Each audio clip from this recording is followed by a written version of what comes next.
Hello friends, कैसे हो आप लोग। उम्मीद करते हैं आप सभी अच्छे होंगे। फ्रेंड्स, आज की इस वीडियो में हम लोग 8th क्लास एनसीईआरटी का 5th चैप्टर पढ़ेंगे। इस चैप्टर का नाम है फ्रेंड्स जब जनता बगावत करती है 1857 और उसके बाद।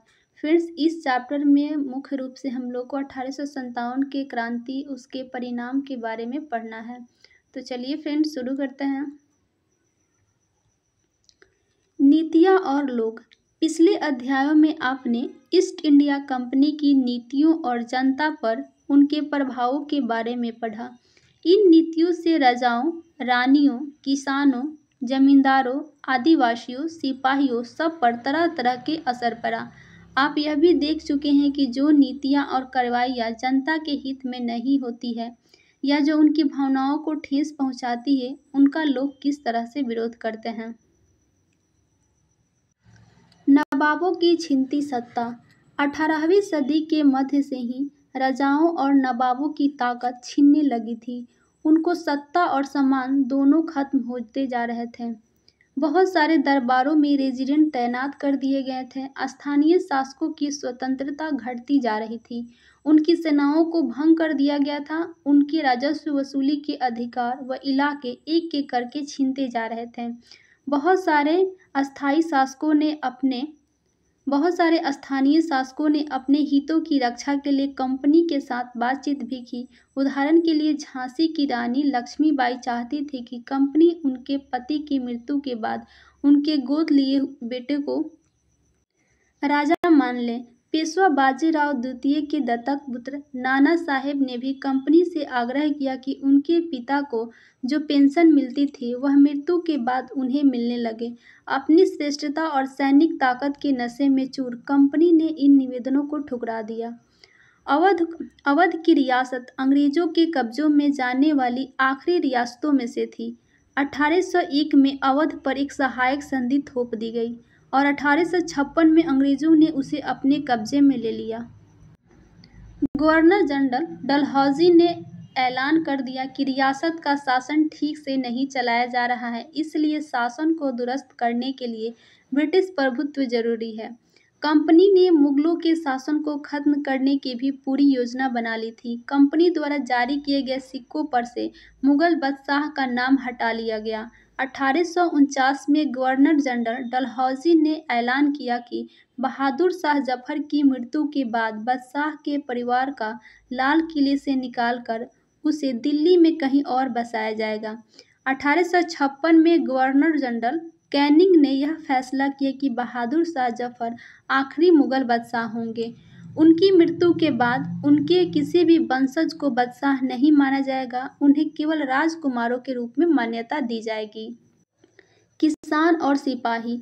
गांवों में किसान और जमींदार भारी भरकम लगान और कर वसूली के सख्त तौर तरीके से परेशान थे। बहुत सारे लोग महाजनों से लिया कर्ज नहीं लौटा पा रहे थे। इस कारण उनकी पीढ़ियों पुरानी जमीन हाथ से निकलती जा रही थी। कंपनी के तहत काम करने वाले भारतीय सिपाहियों के असंतोष की अपनी वजह थी। वे अपने वेतन, भत्तों और सेवा शर्तों के कारण परेशान थे। कई नए नए नियम उनकी धार्मिक भावनाओं और आस्थाओं को ठेस पहुंचाते थे। क्या आप जानते हैं कि उस जमाने में बहुत सारे लोग समुद्र पार नहीं जाना चाहते थे। उन्हें लगता था कि समुद्र पार यात्रा से उनका धर्म और जाति भ्रष्ट हो जाएंगे। जब 1824 में सिपाहियों को कंपनी की ओर से लड़ने के लिए समुद्र के रास्ते बर्मा जाने का आदेश मिला तो उन्होंने इस हुक्म को मानने से इनकार कर दिया। उन्हें जमीन के रास्ते से जाने में ऐतराज नहीं था। सरकार का हुक्म न मानने के कारण उन्हें सख्त सजा दी गई, क्योंकि यह मुद्दा अभी खत्म नहीं हुआ था। इसलिए 1856 में कंपनी को एक नया कानून बनाना पड़ा। इस कानून में साफ कहा गया था कि अगर कोई व्यक्ति कंपनी की सेना में नौकरी करेगा तो जरूरत पड़ने पर उसे समुद्र पार भी जाना पड़ सकता है। सिपाही गांवों की हालत से भी परेशान थे। बहुत सारे सिपाही खुद किसान थे। वे अपने परिवार गांवों में छोड़ कर आए थे। लिहाजा किसानों का गुस्सा जल्दी ही सिपाहियों में भी फैल गया। सुधारों पर प्रतिक्रिया। अंग्रेजों को लगता था कि भारतीय समाज को सुधारना जरूरी है। सती प्रथा को रोकने और विधवा विवाह को बढ़ावा देने के लिए कानून बनाए गए। अंग्रेजी भाषा की शिक्षा को जमकर प्रोत्साहित किया गया। 1830 के बाद कंपनी ने ईसाई मशीनरियों को खुलकर काम करने और यहाँ तक कि जमीन व संपत्ति जुटाने की भी छूट दे दी। 1850 में एक नया कानून बनाया गया जिससे ईसाई धर्म को अपनाना और भी आसान हो गया। इस कानून में प्रावधान किया गया था कि अगर कोई भारतीय व्यक्ति ईसाई धर्म अपनाता है तो भी पुरखों की संपत्ति पर उनका अधिकार पहले जैसा ही रहेगा। बहुत सारे भारतीयों को यकीन हो गया था कि अंग्रेज उनका धर्म और उनके सामाजिक रीति रिवाज, परंपरागत जीवन शैली को नष्ट कर रहे हैं। दूसरी तरफ ऐसे भारतीय भी थे जो मौजूदा सामाजिक व्यवस्था में बदलाव चाहते थे। इन सुधारकों के बारे में हम लोग अध्याय 8 में पढ़ेंगे। जनता की नज़र से। उस जमाने में लोग अंग्रेजी शासन के बारे में क्या सोच रहे थे, इसका जायजा लेने के लिए हम स्रोत 1 और 2 को पढ़ सकते हैं। आइए देखते हैं फ्रेंड्स। स्रोत 1, 84 नियमों की सूची। यहाँ महाराष्ट्र के एक गांव में रहने वाले ब्राह्मण विष्णु भट्ट गोडसे द्वारा लिखित पुस्तक माझा प्रवास के कुछ अंश दिए गए हैं। विष्णु भट्ट और उनके चाचा मथुरा में आयोजित किए जा रहे यज्ञ में भाग लेने के लिए निकले थे। विष्णु भट्ट लिखते हैं कि रास्ते में उनकी मुलाकात कुछ सिपाहियों से हुई जिन्होंने उन्हें सलाह दी कि वे वापस लौट जाएं क्योंकि 3 दिन के भीतर चारों तरफ कोहराम मच जाएगा। सिपाहियों ने जो कहा वह इस प्रकार था। अंग्रेजी सरकार हिंदुओं और मुसलमानों के धर्म को नष्ट करने पर आमादा है। उन्होंने 84 नियमों की एक सूची बनाई है और कलकत्ता में सारे राजाओं और राजकुमारों की मौजूदगी में उसको ऐलान कर दिया गया है। उन्होंने बताया कि राजा इन नियमों को मानने के लिए तैयार नहीं है। उन्होंने अंग्रेजों को घातक परिणामों की चेतावनी दी है। राजाओं ने कहा है कि अगर ये नियम लागू किए गए तो भारी उथल पुथल मच जाएगी कि राजा भारी गुस्से में अपनी राजधानियों को लौट गए हैं। तमाम बड़े लोग योजनाएं बना रहे हैं। धर्म युद्ध के लिए तारीखें तय कर ली गई थी और मेरठ छावनी से एक गुप्त योजना तैयार करके विभिन्न छावनियों में भेज दी गई है। तो ये था स्रोत 1। अब हम लोग स्रोत 2 के बारे में पढ़ेंगे। जल्दी ही हर टुकड़ी में उत्तेजना छा गई। उस दौर की एक और झलक सूबेदार सीताराम पांडे के संस्मरणों में मिलती है। सीताराम पांडे को 1812 में बंगाल नेटिव आर्मी में सिपाही के तौर पर भर्ती किया गया था। उन्होंने 48 साल तक नौकरी की और 1860 में वे सेवानिवृत्त हुए। उन्होंने बगावत को दबाने में अंग्रेजों की मदद की। हालांकि उनका बेटा भी विद्रोहियों के साथ था और अंग्रेजों ने उसे सीताराम की आंखों के सामने ही मार डाला। अपने सेवानिवृत्ति के बाद उनके कमान अफसर नॉरगेट ने उन्हें अपने संस्मरण लिखने के लिए प्रेरित किया।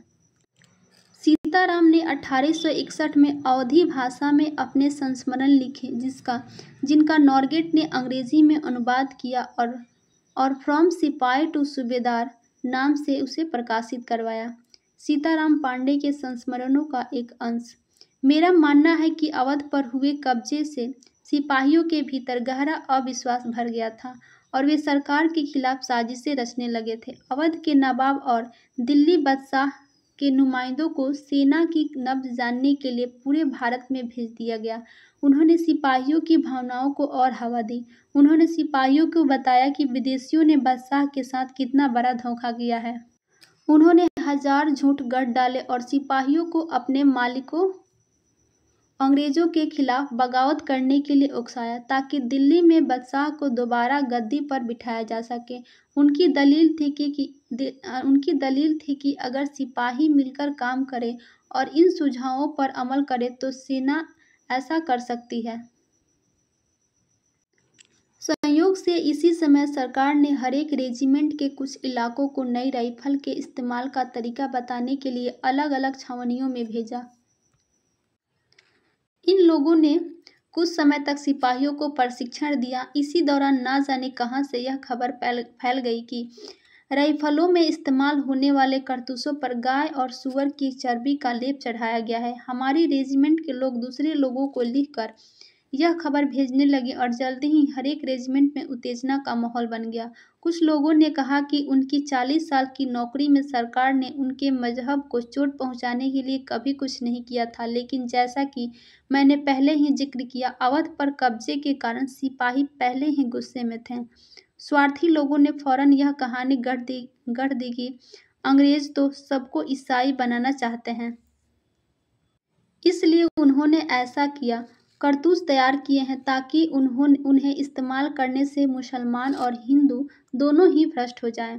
कर्नल साहब का मानना था कि यह बेचैनी जो उन्हें भी साफ दिखाई दे रही थी, इस बार अपने आप खत्म हो जाएगी और उन्हें मुझे घर चले जाने की हिदायत दी। ये था फ्रॉम सिपाही टू सूबेदार का कुछ अंश।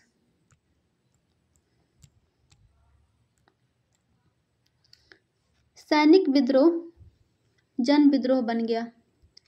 यद्यपि शासक और प्रजा के बीच संघर्ष कोई अनोखी बात नहीं होती, लेकिन कभी कभी ये संघर्ष इतने फैल जाते हैं कि राज्य की सत्ता छीन भीन हो जाती है। बहुत सारे लोग मानने लगे हैं कि उनका शत्रु एक है, इसलिए वे सभी कुछ करना चाहते हैं। इस तरह की स्थिति में हालात अपने हाथ में लेने के लिए लोगों को संगठित होना पड़ता है। उन्हें संचार, पहलकदमी और आत्मविश्वास का परिचय देना होता है। भारत के उत्तरी भाग में 1857 में ऐसी ही स्थिति पैदा हो गई थी। फतह और शासन के 100 साल बाद ईस्ट इंडिया कंपनी को एक भारी विद्रोह से जूझना पड़ रहा था। मई 1857 में शुरू हुई इस बगावत ने भारत में कंपनी की अस्तित्व ही खतरे में डाल दिया था। मेरठ से शुरू करके सिपाहियों ने कई जगह बगावत की। समाज के विभिन्न तबकों के असंख्य लोग विद्रोही तेवरों के साथ उठ खड़े हुए। कुछ लोग मानते हैं कि 19वीं सदी में उपनिवेशवाद के खिलाफ दुनिया भर में यह सबसे बड़ा सशस्त्र संघर्ष था। मेरठ से दिल्ली तक 29 मार्च 1857 को युवा सिपाही मंगल पांडे को बैरकपुर में अपने अफसरों पर हमला करने के आरोप में फांसी पर लटका दिया गया था। चंद दिन बाद मेरठ में तैनात कुछ सिपाहियों ने नए कारतूसों के साथ फौजी अभ्यास से इनकार कर दिया। सिपाहियों को लगता था कि उन कारतूसों पर गाय और सुअर की चर्बी का लेप चढ़ाया गया था। 85 सिपाहियों को नौकरी से निकाल दिया गया। उन्हें अपने अफसरों का हुक्म न मानने के आरोप में 10-10 साल की सजा दी गई। यह 9 मई 1857 की बात है। मेरठ में तैनात दूसरे भारतीय सिपाहियों की प्रतिक्रिया बहुत जबरदस्त रही। 10 मई को सिपाहियों ने मेरठ की जेल पर धावा बोलकर वहां बंद सिपाहियों को आज़ाद करा लिया। उन्होंने अंग्रेज अफसरों पर हमला करके उन्हें मार गिराया। उन्होंने बंदूक और हथियार कब्जे में ले लिए और अंग्रेजों को इमारतों व संपत्तियों को आग के हवाले कर दिया। उन्होंने फिरंगियों के खिलाफ युद्ध का ऐलान कर दिया। सिपाही पूरे देश में अंग्रेजों के शासन को खत्म करने पर आमादा थे, लेकिन सवाल यह था कि अंग्रेजों के जाने के बाद देश का शासन कौन चलाएगा। सिपाहियों ने इसका भी जवाब ढूंढ लिया था। वे मुगल सम्राट बहादुर शाह जफर को देश का शासन सौंपना चाहते थे। मेरठ के कुछ सिपाहियों की एक टोली 10 मई की रात को घोड़े पर सवार होकर मुंह अंधेरे ही दिल्ली पहुंच गई। जैसे ही उनके आने की खबर फैली, दिल्ली में तैनात टुकड़ियों ने भी बगावत कर दी। यहाँ भी अंग्रेज अफसर मारे गए। देसी सिपाहियों ने हथियार व गोला बारूद कब्जे में ले लिया और इमारतों को आग लगा दी। विजयी सिपाही लाल किले की दीवारों के आसपास जमा हो गए। वे बादशाह से मिलना चाहते थे। बादशाह अंग्रेजों की भारी ताकत से दो हाथ करने को तैयार नहीं थी, लेकिन सिपाही भी अड़े रहे। आखिरकार वे जबरन महल में घुस गए और उन्होंने बहादुर शाह जफर को अपना नेता घोषित कर दिया। बूढ़े बादशाह को सिपाहियों की यह मांग मांगनी पड़ी। उन्होंने देश भर के मुखियाओं और शासकों को चिट्ठी लिखकर अंग्रेजों से लड़ने के लिए भारतीय राज्यों का एक संघ बनाने का आह्वान किया। बहादुर शाह के इस एकमात्र कदम के गहरे परिणाम सामने आए। अंग्रेजों से पहले देश के एक बहुत बड़े हिस्से पर मुगल साम्राज्य का ही शासन था। ज्यादातर छोटे शासक और रजवाड़े मुगल बादशाह के नाम पर ही अपने इलाकों का शासन चलाते थे। ब्रिटिश शासन के विस्तार से भयभीत ऐसे बहुत सारे शासकों को लगता था कि अगर मुगल बादशाह दोबारा शासन स्थापित कर लें तो वे मुगल आधिपत्य में दोबारा अपने इलाकों का शासन बेफिक्र होकर चलाने लगेंगे। अंग्रेजों को इन घटनाओं की उम्मीद नहीं थी। उन्हें लगता था कि कारतूसों के मुद्दे पर पैदा हुई उथल-पुथल कुछ समय में शांत हो जाएगी। लेकिन जब बहादुर शाह जफर ने बगावत को अपना समर्थन दे दिया तो स्थिति रातों रात बदल गई। अक्सर ऐसा होता है कि जब लोगों को रास्ता दिखाई देने लगता है तो उनका उत्साह और साहस बढ़ जाता है। इससे उन्हें आगे बढ़ने की हिम्मत, उम्मीद और आत्मविश्वास मिलता है। बगावत फैलने लगी। जब दिल्ली से अंग्रेजों के पैर उखड़ गए तो लगभग एक हफ्ते तक कहीं कोई विद्रोह नहीं हुआ। जाहिर है, खबर फैलने में भी कुछ समय लगता है, लेकिन फिर तो विद्रोह का सिलसिला ही शुरू हो गया। एक के बाद एक हर रेजिमेंट में सिपाहियों ने विद्रोह कर दिया और वे दिल्ली, कानपुर, लखनऊ जैसे मुख्य बिंदुओं पर दूसरी टुकड़ियों का साथ देने निकल पड़े। उनकी देखा-देखी कस्बों और गांवों के लोग भी बगावत के रास्ते पर चलने लगे। वे स्थानीय नेताओं, जमींदारों, मुखियाओं के पीछे संगठित हो गए। ये लोग अपनी सत्ता स्थापित करने और अंग्रेजों से लोहा लेने को तैयार थे। स्वर्गीय पेशवा बाजीराव के दत्तक पुत्र नाना साहब कानपुर के पास रहते थे। उन्होंने सेना इकट्ठा की और ब्रिटिश सैनिकों को शहर से खदेड़ दिया और उन्होंने खुद को पेशवा घोषित कर दिया। उन्होंने ऐलान किया कि वह बहादुर शाह जफर के तहत गवर्नर है और यही क्वेश्चन बीपीएससी टियर 3 के एग्जाम में पूछा गया था। लखनऊ की गद्दी से हटा दिए गए नवाब वाजिद अली शाह के बेटे बिरजिस कद्र को नया नवाब घोषित कर दिया गया। बिरजिस कद्र ने भी बहादुर शाह जफर को अपना बादशाह मान लिया। उनकी मां बेगम हजरत महल ने अंग्रेजों के खिलाफ विद्रोहों को बढ़ावा देने में बढ़ चढ़कर हिस्सा लिया। झांसी में रानी लक्ष्मीबाई ने भी विद्रोही सिपाहियों के साथ जा मिली। उन्होंने नाना साहेब के सेनापति तात्या टोपे के साथ मिलकर अंग्रेजों को भारी चुनौती दी। मध्य प्रदेश के मांडला क्षेत्र में राजगढ़ की रानी अवंतीबाई लोधी ने 4000 सैनिकों की फौज तैयार की और अंग्रेजों के खिलाफ उसका नेतृत्व किया, क्योंकि ब्रिटिश शासन ने उनके राज्य के प्रशासन पर नियंत्रण कर लिया था। विद्रोही टुकड़ियों के सामने अंग्रेजों की संख्या बहुत कम थी। बहुत सारे मोर्चों पर उनकी जबरदस्त हार हुई। इससे लोगों को यकीन हो गया कि अब अंग्रेजों का शासन खत्म हो चुका है। अब लोगों को विद्रोहों में कूद पड़ने का गहरा आत्मविश्वास मिल गया।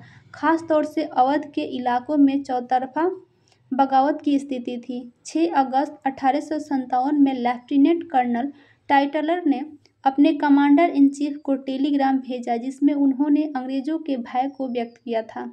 इस टेलीग्राम में उन्होंने लिखा कि हमारे लोग विरोधियों की संख्या और लगातार लड़ाई से थक गए हैं। एक-एक गांव हमारे खिलाफ है। जमींदार भी हमारे खिलाफ खड़े हो रहे हैं। इस दौरान बहुत सारे महत्वपूर्ण नेता सामने आए। उदाहरण के लिए फैजाबाद के मौलवी अहमदुल्ला शाह ने भविष्यवाणी कर दी कि अंग्रेजों का शासन जल्द ही खत्म हो जाएगा। वह समझ चुके थे कि जनता क्या चाहती है। इसी आधार पर उन्होंने अपने समर्थकों की एक विशाल संख्या जुटा ली। अपने समर्थकों के साथ वे भी अंग्रेजों से लड़ने लखनऊ जा पहुंचे। दिल्ली में अंग्रेजों का सफाया करने के लिए बहुत सारे गाजी यानी धर्म योद्धा इकट्ठा हो गए थे। बरेली के सिपाही बख्त खान ने लड़ाकों की एक विशाल टुकड़ी के साथ दिल्ली की ओर कूच कर दिए। वह इस बगावत में एक मुख्य व्यक्ति साबित हुए। बिहार के एक पुराने जमींदार कुंवर सिंह ने भी विद्रोही सिपाहियों का साथ दिया और महीनों तक अंग्रेजों से लड़ाइयाँ लड़ी। इस तरह से तमाम इलाकों के नेता और लड़ाके इस युद्ध में हिस्सा ले रहे थे।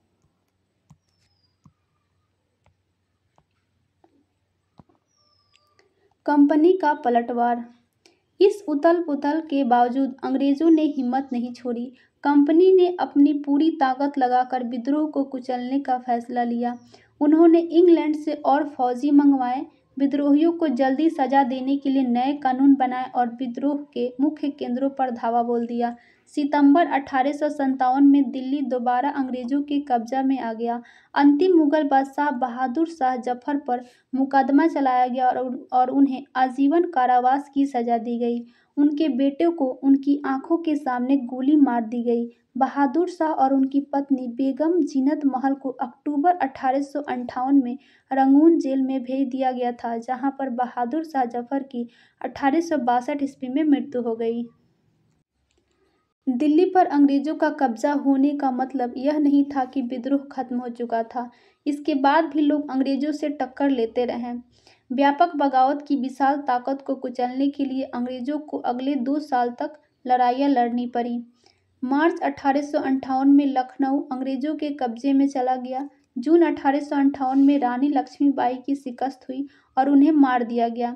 दुर्भाग्यवश ऐसा ही रानी अवंतीबाई लोधी के साथ हुआ। खेरी की शुरुआती विजय के बाद उन्होंने अपने आप को अंग्रेजों के फौज से घिरा पाया और वे शहीद हो गई। तात्या टोपे मध्य भारत के जंगलों में रहते हुए आदिवासियों और किसानों की सहायता से छापामार युद्ध चलाते रहे। जिस तरह पहले अंग्रेजों के खिलाफ मिली सफलताओं से विद्रोहियों का उत्साह मिला था, उसी तरह विद्रोही ताकतों की हार से लोगों की हिम्मत टूटने लगी। बहुत सारे लोगों ने विद्रोहियों का साथ छोड़ दिया। अंग्रेजों ने भी लोगों का विश्वास जीतने के लिए हर संभव प्रयास किया। उन्होंने वफादार भूस्वामियों के लिए इनामों का ऐलान कर दिया। उन्हें आश्वासन दिया गया कि उनकी जमीन पर उनके परंपरागत अधिकार बने रहेंगे। जिन्होंने विद्रोह किया था उनसे कहा गया कि अगर वे अंग्रेजों के सामने समर्पण कर देते हैं और अगर उन्होंने किसी अंग्रेज की हत्या नहीं की है तो वे सुरक्षित रहेंगे और जमीन पर उनके अधिकार और दावेदारी बनी रहेगी। इसके बावजूद सैकड़ों सिपाहियों, विद्रोहियों, नवाबों और राजाओं पर मुकदमा चलाया गया और उन्हें फांसी पर लटका दिया गया। विद्रोह के बाद के साल अंग्रेजों ने 1859 के आखिर तक देश पर दोबारा नियंत्रण पा लिया था, लेकिन अब वे पहले वाली नीतियों के सहारे शासन नहीं चला सकते थे। अंग्रेजों ने जो बदलाव किए वे निम्नलिखित हैं।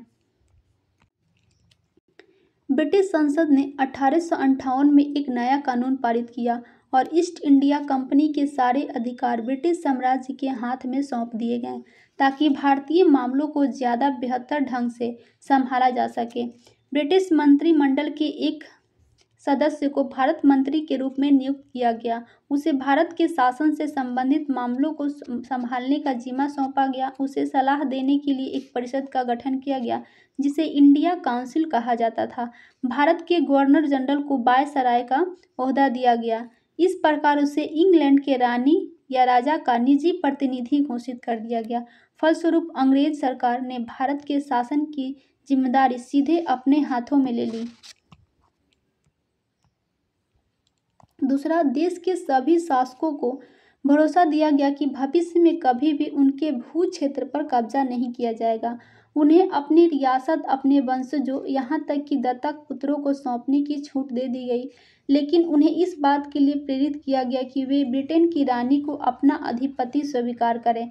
इस तरह भारतीय शासकों को ब्रिटिश साम्राज्य के अधीन शासन चलाने की छूट दी गई। तीसरा, सेना में भारतीय सिपाहियों का अनुपात कम करने और यूरोपीय सिपाहियों की संख्या बढ़ाने का फैसला किया गया। यह भी तय किया गया कि अवध, बिहार और मध्य भारत और दक्षिण भारत से सिपाहियों को भर्ती करने की बजाय गोरखा, सिख और पठानों से ज़्यादा सिपाही भर्ती किए जाएंगे। चौथा, मुसलमानों की जमीन और संपत्ति बड़े पैमाने पर जब्त की गई। उन्हें संदेह व शत्रुता के भाव से देखा जाने लगा। अंग्रेजों को यह लगता था कि यह विद्रोह उन्होंने ही खड़ा किया था।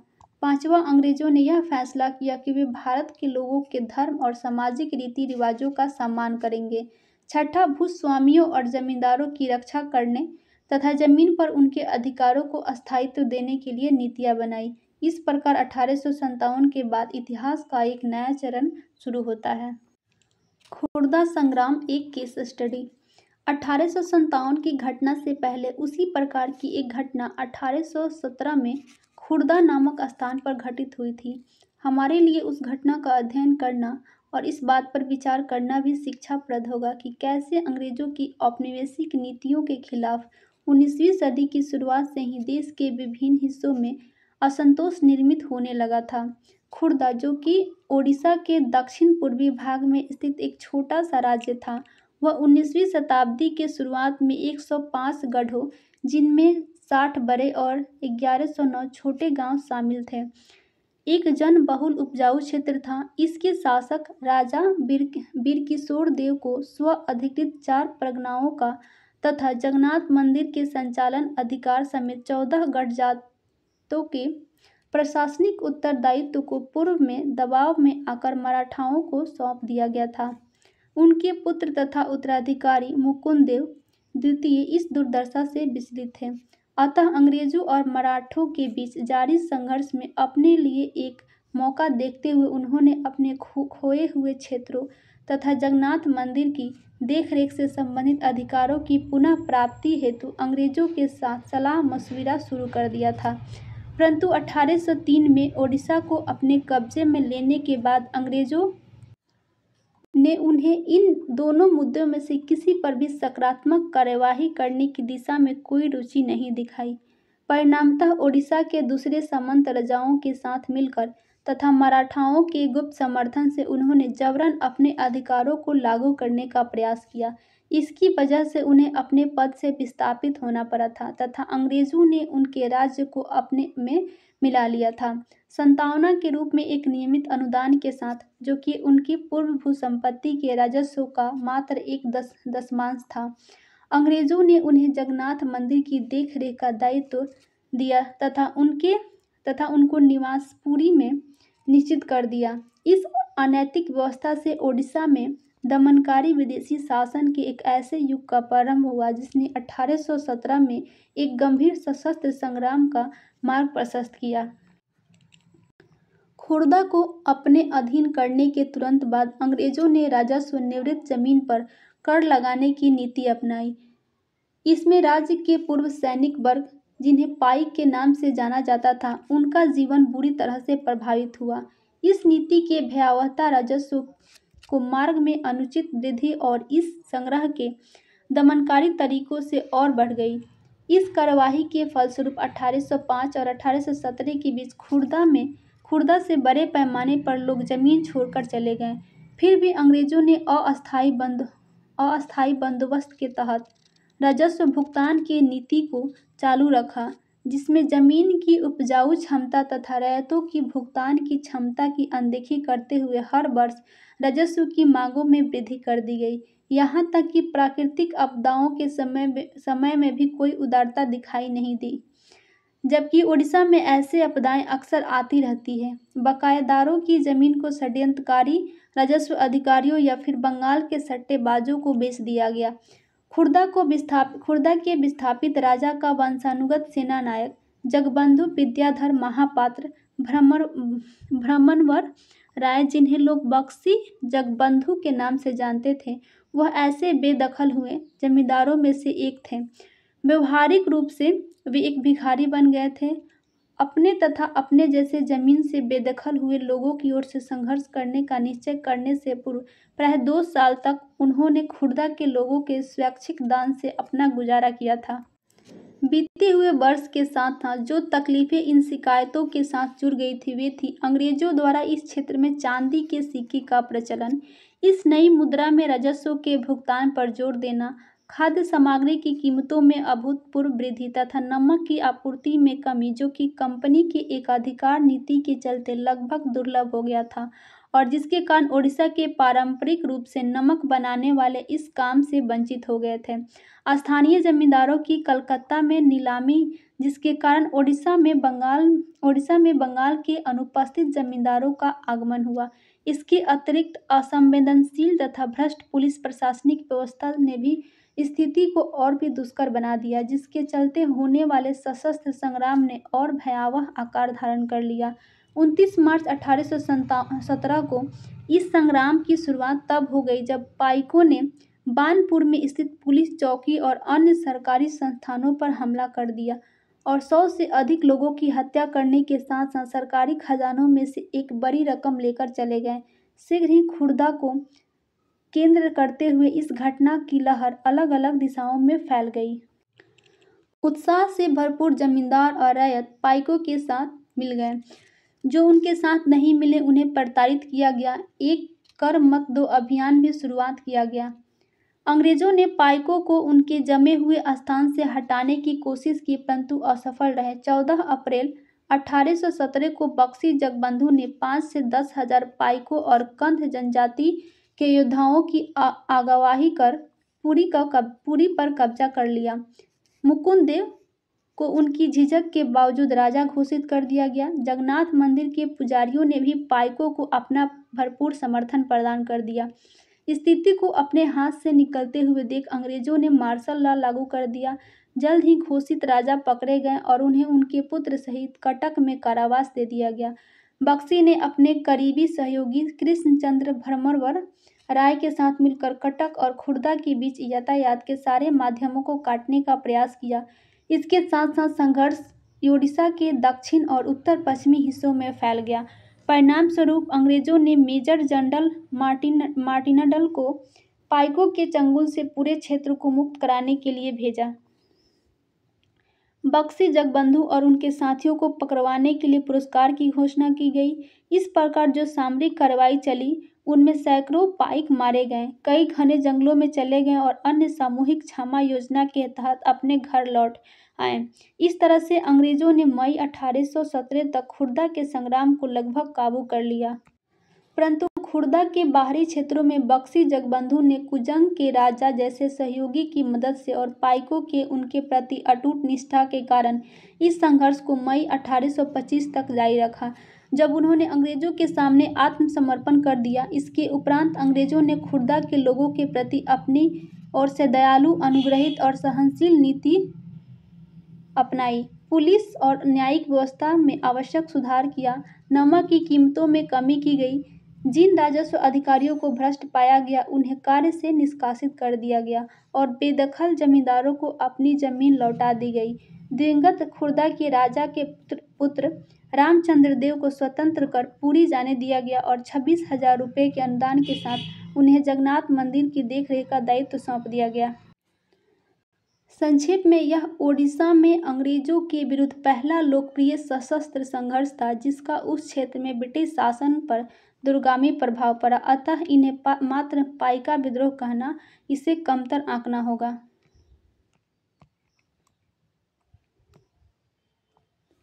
परम शांति के एक स्वर्गिक साम्राज्य की खातिर। जब 1857 में भारत में विद्रोह फैला, उसी समय चीन के दक्षिण भागों में भी एक विशाल जन विद्रोह फैल रहा था। यह विद्रोह 1850 में शुरू हुआ और 1860 के दशक में जाकर खत्म हुआ। होंग जी कुआंग के नेतृत्व में हजारों मेहनतकश गरीब लोगों ने परम शांति के स्वर्गिक साम्राज्य की स्थापना के लिए लड़ाइयाँ लड़ी। इस विद्रोह को ताइपिंग विद्रोह के नाम से जाना जाता है। होंग जी कुआंग ने धर्मांतरण करके ईसाई धर्म को अपना लिया था और वह कन्फ्यूशियसवाद और बौद्ध आदि परंपरागत चीनी धर्मों के खिलाफ थे। ताइपिंग के विद्रोही एक ऐसे साम्राज्य की स्थापना करना चाहते थे जहां ईसाई धर्म को माना जाएगा, जहां किसी के पास निजी संपत्ति नहीं होगी, जहां सामाजिक वर्गों और स्त्री पुरुषों के बीच कोई भेद नहीं होगा, जहां अफीम, तंबाकू, शराब के सेवन तथा जुए, वेश्यावृत्ति और गुलामों पर पाबंदी होगी। चीन में तैनात अंग्रेज और फ्रांसीसी सेनाओं ने ताइपिंग विद्रोह को दबाने के लिए किंग साम्राज्य के बादशाह को काफ़ी मदद की थी। तो फ्रेंड्स, आज का ये चैप्टर यहीं पर समाप्त होता है। नेक्स्ट वीडियो में हम लोग नेक्स्ट चैप्टर को डिस्कस करेंगे।